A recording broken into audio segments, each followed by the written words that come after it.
Antoine, Salut, comment tu Laura. vas? Ça va et toi? Ça va bien?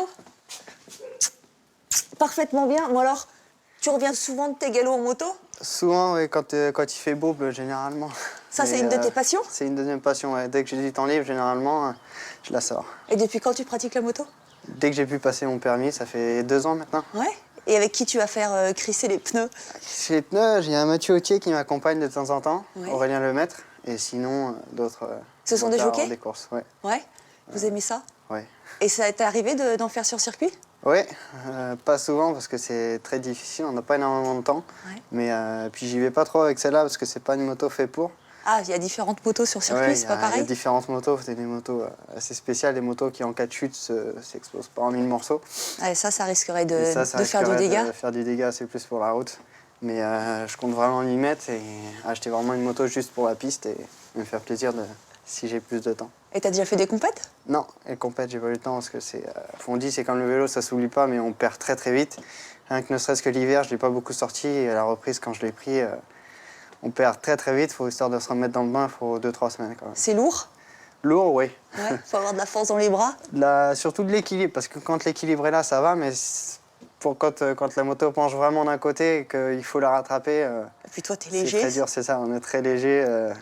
Elle est beaucoup plus lourde que moi. Plus t'es lourd, mieux c'est pour la moto? Ça dépend. Ça dépend sur des petits circuits, des petits parcours, oui. Mais sur des grandes lignes droites, tout ça, c'est mieux d'être léger. Forcément, il y a moins de poids sur la moto. Comme les chevaux, on va plus vite. Qu'est-ce qui t'attire quand tu fais de la moto? C'est la vitesse? La vitesse, C'est comme la sensation d'aller plus vite que tout le monde. Parce que on a quand même sur une moto beaucoup plus de jus que sur voiture ou autre. Et dès qu'on met les gaz, ça répond tout de suite. Ça fait quoi? C'est un super sentiment de puissance en même temps et de plaisir. C'est vraiment c'est super. Et là, t'as combien de chevaux sous le capot? En puissance moteur, elle fait à peu près 106 chevaux, mais c'est le rodage maximal en France, donc c'est 106 chevaux par rapport à une voiture, c'est très peu, mais en rapport poids-puissance, c'est très très bien. Et de 0 à 100, il faut à peu près entre 5 et 6 secondes maximum. En même temps, je demande ça, j'y connais rien du tout. Ouais, c'est déjà un beau jouet, ça marche déjà très très bien. Si tu devais faire un parallèle entre la moto et ton métier de jockey, ce serait quoi la Je rêverais passerelle? d'avoir un cheval de course comme ça. Mais la passerelle, c'est un petit peu les mêmes sensations, c'est la vitesse, le ressentiment de la machine comme le cheval. Bon, il n'y a pas autant de choses, Puissance. autant de caractère et autant de puissance, mais c'est un peu les mêmes, on est un peu presque la même position. Et puis on va vite et il faut tout observer. En course, on observe les autres chevaux, ceux qui ont plus ou moins de jus pour prendre leur roue et les suivre. Et sur la route, il faut faire attention aux automobilistes et aux autres qui ne font pas toujours attention à tout le monde. On a les yeux partout dans les deux cas. Et toi, t'as les yeux dans le peloton? Dans le peloton, oui, j'ai aussi les yeux partout parce qu'il faut faire attention à plein de choses. Tu me payes un petit café? Avec plaisir, Super il fait froid, on va se réchauffer. À l'époque, ton père, il t'emmenait sur les hippodromes parisiens, mais il t'emmenait où? Sur les hippodromes de galop ou sur les hippodromes de trot? Plus de galop, j'étais une seule fois à Vincennes, je me rappelle tout petit. Je crois que c'était le premier, j'avais commencé par Vincennes. Et après, on avait été à Longchamp, Saint-Cloud, tout ça, c'est des hippodromes qui sont juste à côté de la maison. Donc on allait presque tous les dimanches, dès qu'il y avait des courses là-bas, faire un tour. Et c'est comme ça qu'est née la passion? Ouais, la passion des courses surtout, parce que la passion des chevaux était là bien avant, mais la passion des courses, ouais, c'est là que j'ai découvert un petit peu le milieu. Comment t'as aimé les chevaux? J'ai les chevaux de course, oui. Ouais. Ouais, les chevaux de course, j'ai aimé parce que c'était des chevaux pleins de sang, plein de muscles partout, magnifiques. Ils étaient toujours très bien présentés. Alors c'est des chevaux qu'on a envie tout de suite d'aller vers eux et de monter dessus, évidemment. Et après, l'envie de la victoire est venue très vite aussi, parce que j'aime bien effectivement être toujours le premier partout à tous les niveaux. T'es un gagnant. Ouais, on va dire ça. Et donc tout a suivi, après tout s'est enfilé. Alors à quel âge t'as voulu être jockey? Voulu être jockey, quand je suis rentré au moulin à vent, on arrive là les yeux tout pétillants, on veut tous être jockey. Mais après, je savais très bien que c'était pas fait d'avance, que je sais très bien qu'il y a en moyenne 2 à 3 élèves par classe qui arrivent à percer, à rester un petit peu toujours dans les courses et à monter régulièrement. Donc j'avais très vite la tête sur les épaules et les pieds à terre, parce que je sais que c'est pas facile, mais j'ai un peu toujours voulu être jockey depuis que j'ai vu les courses et depuis vraiment que je suis arrivé au moulin à vent et que j'ai vraiment découvert la passion de ce milieu. Tu veux un thé, Véro? Je t'ai fait chauffer de l'eau? Avec plaisir. Plus t'as une tasse de compétition là. Pourquoi? Une très belle tasse offerte par le propriétaire de Saunois. Ah, La sympa. tasse du Jockey Club. Ça, c'est un souvenir. On en parlera tout à l'heure, mais ça, c'est un sacré souvenir. Ouais. Ça fait combien de temps que t'es jockey? Parce que finalement, ça fait pas si longtemps que ça. Non, ma première monte, c'était en 2008. Mais bon, ça fait vraiment... ça fait 3 ans, on va dire, que je monte en course régulièrement. Parce qu'en 2008, j'avais 4 montes. Donc bon, c'était une année, c'était juste ma première année de monte. Et après, ça s'est déclenché vraiment en 2009. J'ai commencé à monter régulièrement. Et puis après, crescendo jusqu'à cette année. Bon, alors raconte-moi un petit peu. T'es rentré donc au Moulin à Vent, donc à Gouvieux. C'est ça. Déjà, est-ce qu'il y avait d'autres jockeys qui ont percé dans ta promotion? Qui ont percé, il y a Michael Barzonana qui était de la même année que moi, Fabien Pratt. De la même année, je crois que c'est ça. Ouais. Ah, t'avais raison. 3 jockeys sur une promotion. Et alors, 3 bons jockeys, hein. Ouais, on est quand même bien. Donc, tu es rentré au service de Jean de Roile. Ouais, c'est ça. C'était ton premier patron? Ouais, premier patron. J'étais en apprentissage chez lui. J'ai fait 4 ans d'apprentissage et 6 mois en tant que salarié.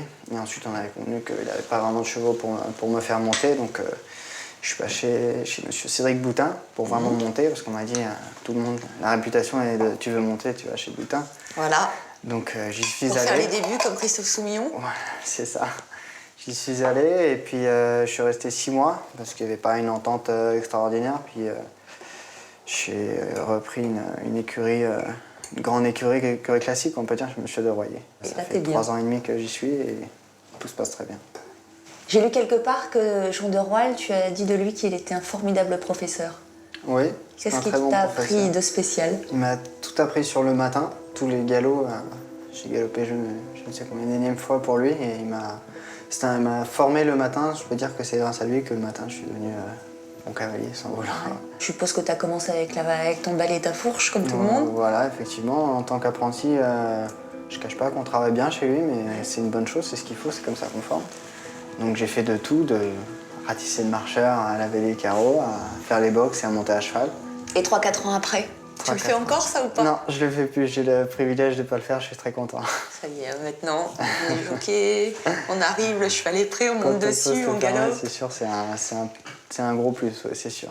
Mais et si ça avait pas marché? Si ça avait pas marché... T'aurais fait quoi? Je sais pas. Si ça avait... J'aurais été cavalier d'entraînement, c'est sûr, j'aurais persisté, mais si je voyais que ça aurait vraiment pas marché, j'aurais peut-être changé complètement d'optique. Parce que quand on veut être jockey et qu'on se réduit à rester cavalier toute sa vie, moi c'était pas mon rêve d'être cavalier d'entraînement. Ce qui n'est pas dégradant non plus. Non, ce qui n'est pas du tout dégradant, mais ce que je voulais c'était préparer les chevaux pour moi ou les monter prêts et pas les préparer pour les autres, les voir gagner. Parce que tu veux gagner. C'est pas toujours facile parce que voilà, j'ai envie de gagner avec les chevaux, j'ai pas envie de les regarder gagner derrière la télé, ça c'est horrible. Mais je sais pas ce que j'aurais fait, mais j'aurais peut-être certainement changé complètement d'optique. Bien, j'ai quelque chose à te faire voir. Ah. On va dans le salon? On y va. Regardons.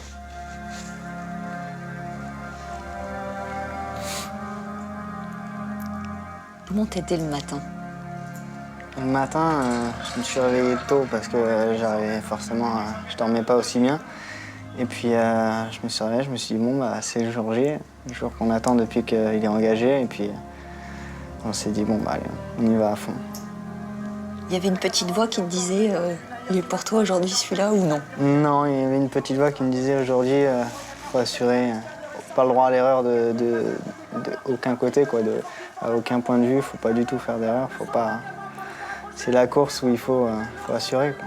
Tu passes dans un trou de souris quand même, hein? Ouais, toute la course passe dans des trous de souris. Je pense que si on avait pu avoir une vue aérienne, on aurait vu Saunois qui progresse toute la course jusqu'au poteau. C'est une course à montrer dans les écoles, celle-là? Je pense, ouais, c'est vraiment une course super. Regarde comme il est beau, là. Ouais, magnifique.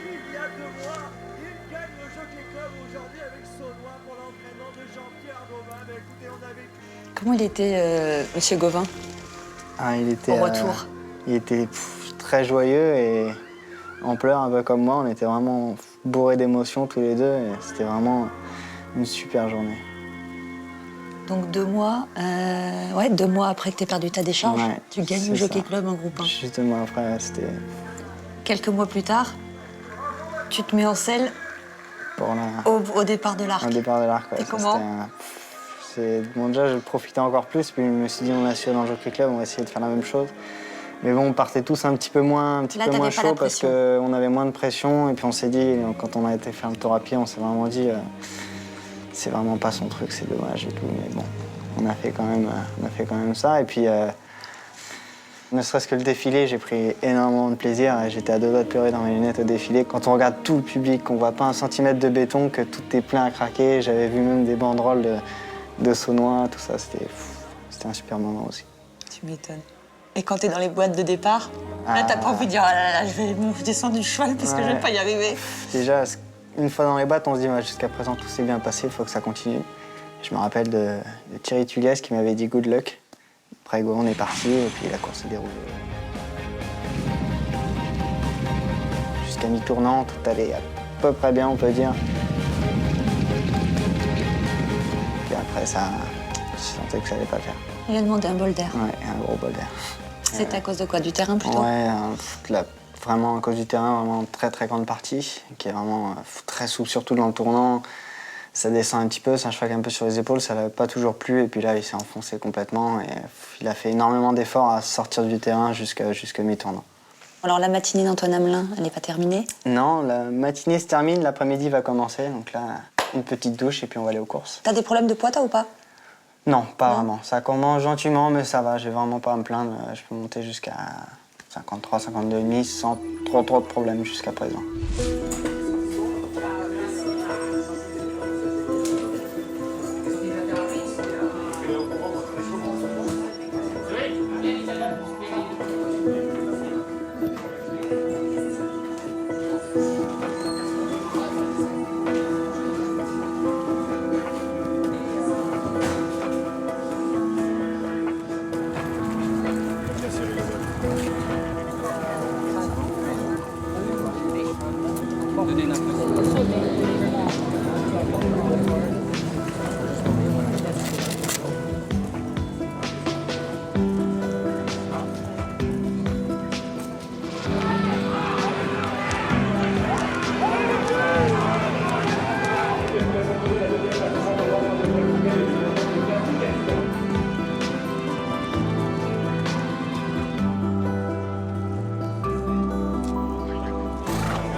J'ai lu dans un article que ton objectif, c'était pas de devenir cravache d'or.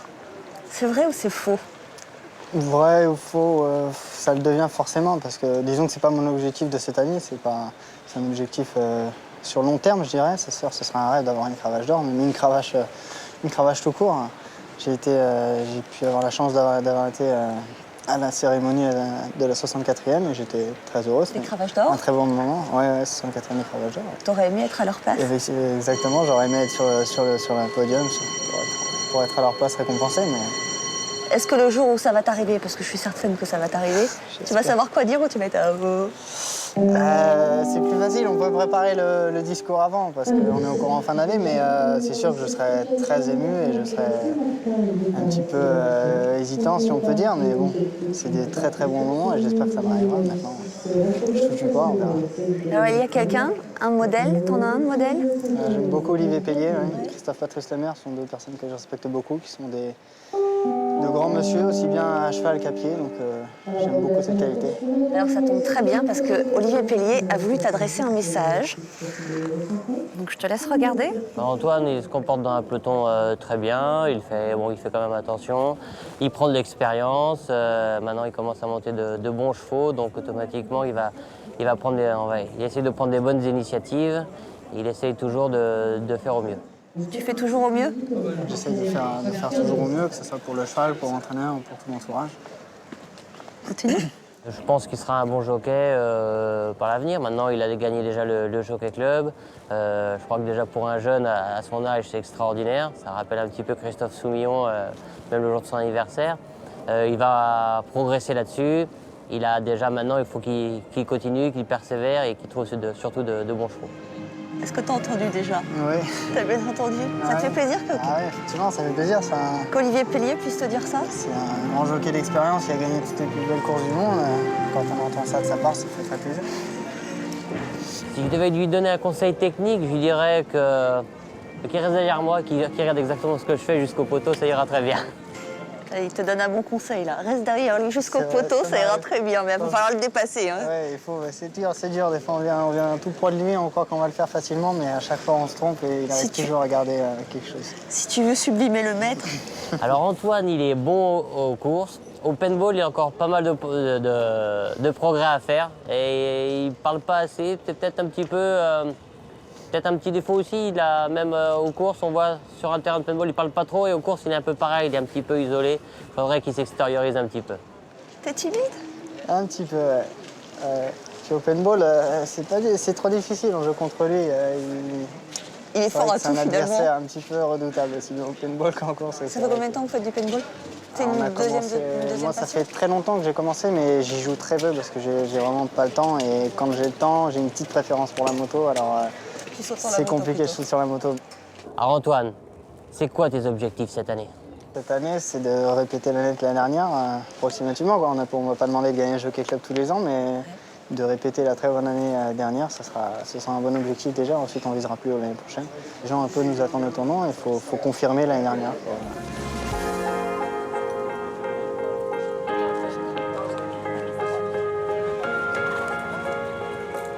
Monsieur Torvoyer-Dupré, comment s'est passée votre rencontre avec Antoine Hamelin? Il est venu à la maison comme jockey d'entraînement. Ouais. Je crois qu'à l'époque, il n'avait jamais gagné une course.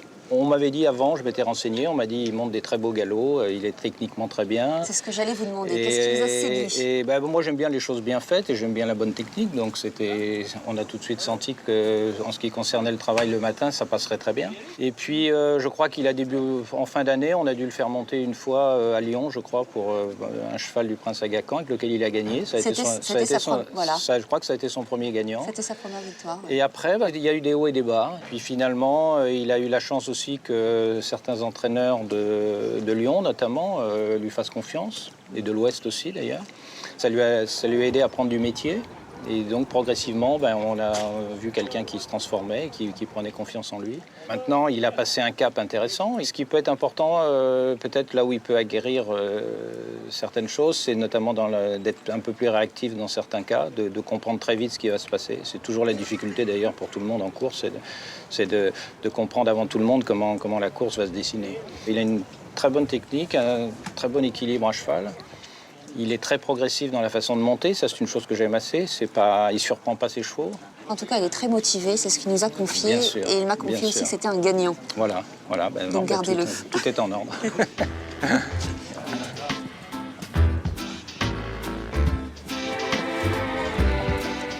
Ça va, t'as pas trop froid? Ça va.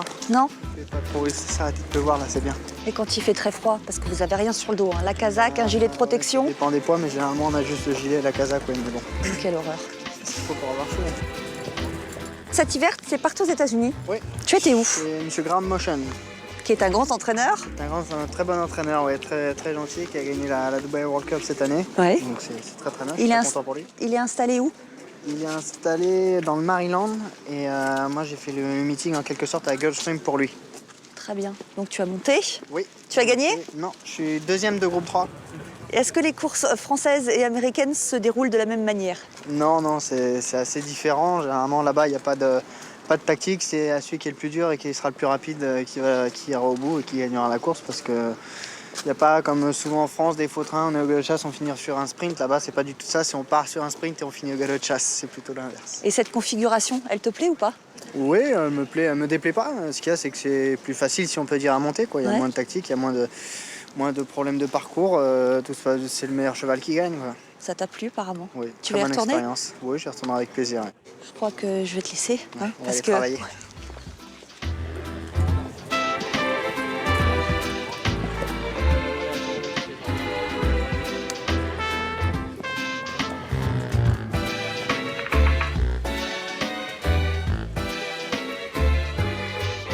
Depuis quand tu es l'agent d'Antoine? Ça fait 5 ans, depuis qu'il a commencé. Ma sœur était dans les courses et donc je voulais un peu goûter aux courses. Et Antoine était chez Jean de Roal, ma sœur aussi. En parallèle de mes études, je montais à l'entraînement avec lui. Il était très effacé au début et finalement, on s'est vite pris d'amitié. Maintenant, ça fait 5 ans qu'on travaille ensemble.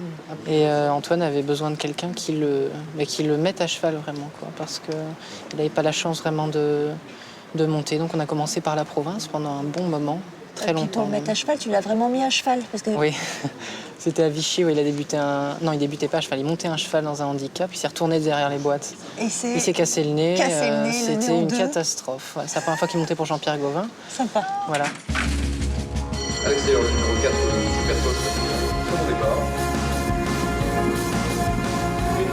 L'encourage pas Certainement être pour ça, là. cinquième. Bah, quand je vois qu'il va pas gagner, Ah ouais, je non. m'abstiens.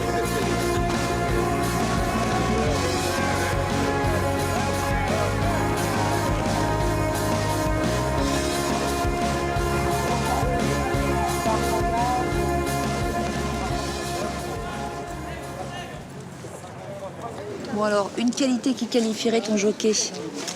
La patience. Et Bien. le feeling. Le feeling. Ça me va aussi. Le feeling, je dirais. Un défaut. Un défaut, il y en a plein, mais... Vas-y, c'est le moment. non. Règle tes comptes. Une qualité, c'est qu'il est très gentil et il reste la tête froide, même dans la vie. Hein. Un défaut, il est tête de mule. Elle était tue. Ah ouais, il est têtu. Mais de qui tient-il ça? Peut-être qu'il a été adopté.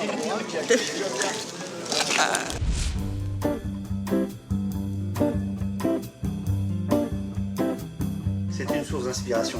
C'est le sang de la terre. Mon père dit toujours ça, c'est le sang de la terre. Tout à fait. Il faut s'octroyer un petit moment de plaisir. Alors Antoine, après les courses, est-ce qu'il t'arrive de venir ici où nous sommes au restaurant de ton papa et de ta maman? Après, ça m'arrive un petit peu, mais avant, non, c'est généralement pas possible. Mais je passe de temps en temps, et après les courses. Alors nous sommes où exactement pour situer pour nos amis téléspectateurs? À Agnières, c'est ça, je dis pas de bêtises. Agnières, Agnières tout à Gennevilliers. fait. Agnières, tiens. Ouais. Et ça fait longtemps que vous êtes là, monsieur? Nous, ça fait 26 ans qu'on est là, oui. Alors donc, on est un petit peu le témoin du quartier qui a évolué, voilà, parce que une affaire tenue depuis 26 ans, aujourd'hui, c'est très rare. Bon alors comment ça se fait que vous avez un fils qui est devenu jockey? On a assez vite découvert qu'il avait des aptitudes. On avait fait le salon de l'orientation à Versailles. Oui, mais pourquoi? Parce que vous l'emmeniez aux courses souvent. Bah, bien sûr. Et après, tout ça, ça s'est étayé par une présence aux courses. Et puis, il a vu naître des émotions chez lui, hein, dont il nous a fait part. Et puis, on avait découvert aussi, par un autre intermède, des aptitudes à monter à cheval. Est-ce qu'il a concrétisé votre rêve, vous, quand vous étiez plus jeune? Non, ça n'a jamais été mon rêve, mais de le voir, lui, aboutir à son rêve, nous, les parents, on est des plus comblés, bien sûr. Et quand t'étais gamin, t'étais là? T'étais derrière le bar aussi ou pas? Ouais, je venais travailler, dès que j'avais pas d'école, je venais travailler et donner un petit coup de main au bar. On avait les tasses, les verres, tout ça. Tu te rappelles des souvenirs? Ouais, un petit peu. Ouais. Des bons souvenirs? T'étais Ouais, heureux des ici? T'as bons passé souvenirs. des bons moments? Ouais, des bons moments. J'ai même mon meilleur ami, on a passé des moments ici à se déguiser, à faire les clowns dans le restaurant, ça amusait les clients, ça amusait tout le monde, c'était sympa. Est-ce que ton père t'a transmis le virus de la cuisine? Le virus de la cuisine, pour un jockey, c'est dur. Ouais. C'est la C'est dur tentation. parce que déjà, il faut du temps pour cuisiner et puis en même temps, quand on cuisine nous, c'est toujours bon, on mange toujours plus et on est toujours plus lourd le lendemain. Donc c'est à éviter, mais bon, j'ai pas trop de problèmes de poids, mais bon, c'est quand même... généralement, les jockeys sont pas des grands cuisiniers. Si tu devais me faire un plat, tu me ferais quoi? Des spaghettis bolognaises, par exemple. Eh ben, voilà, ça va pas classique. changer de chez moi, c'est ça qui est bien. Bon, à défaut de cuisine, c'est moi qui te cuisine un peu. Je te fais un petit jeu vite fait. Est-ce qu'un jour tu peux prendre la grosse tête? Je pense pas. Je pense que je l'aurais déjà si j'avais eu l'intention, mais non, c'est pas du tout dans mon intention et je trouve que ça n'apporte rien. Si je te donne 10 000 €, tu vas les dépenser dans quoi? Tout de suite. Il y a une petite tentation qui dirait acheter tout de suite une nouvelle moto, Ouais. mais une autre grande tentation qui dirait de les mettre dans la maison. Et raisonnable quand même, Antoine Amour. Ton plus beau souvenir? Bon, me dis pas le Jockey Club. Un Alors, autre. à l'exception du Jockey Club, je dirais l'achat de ma maison. C'est une fierté d'un côté, on est très content. Après, Ouais. on se sent vraiment chez soi. C'est un bonheur de T'as la pouvoir tête être sur chez les soi épaules, avec, toi, avec ma petite amie. Ouais. Alors, Dieu créa la femme, et toi, tu créeras quoi? La femme parfaite. La femme parfaite? Ça n'existait pas, c'est juste un... Ça existera, alors, ça existera. C'est ça que j'aimerais le créer. Bon, et l'homme parfait pour la femme parfaite, alors on va dire. Pour Très faire bien. avec, Les amis, c'est la fin de l'émission, on trinque. Merci de nous avoir reçus, monsieur. Merci à toi de nous avoir accordé ta journée. Et nous, les amis, on se retrouve pour un prochain Un jour avec. Bye bye.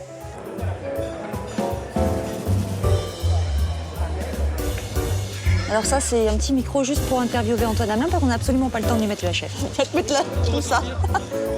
Et tu te mets là, ici. Ça part en 6-7 l'émission. Je te jure.